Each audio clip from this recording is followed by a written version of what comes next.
लक्ष्मी पूजा के दिन जलेब हम दिया,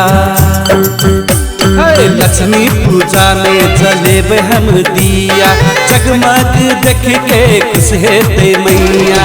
लक्ष्मी पूजा करबई हम, हो लक्ष्मी पूजा करबई हम, ये काकी ये भौजी चारों ओर दीप जलेबई, लक्ष्मी मैया के घर में बोले बई।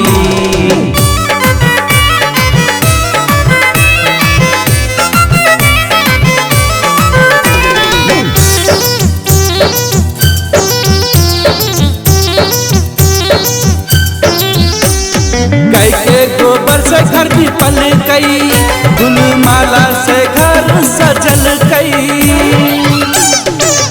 हो गाय के गोबर से घर भी पल गई, फूल माला से घर सजल गई।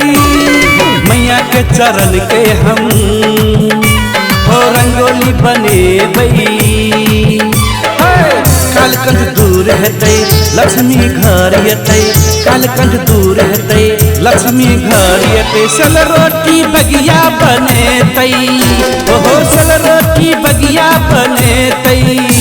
ये भौजी ये काकी चारू कता दीप जलेबै, लक्ष्मी मैया के घर में बोलेबै।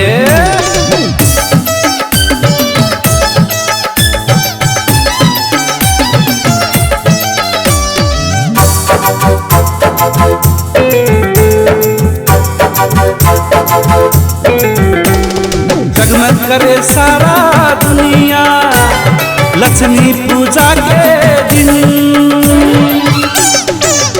हो जगमग करे सारा दुनिया लक्ष्मी पूजा के दिन। चारों ओर सजल छै घर दीपावली के दिन, फूलपाती से सजल घर मैया के सब करे पुकार।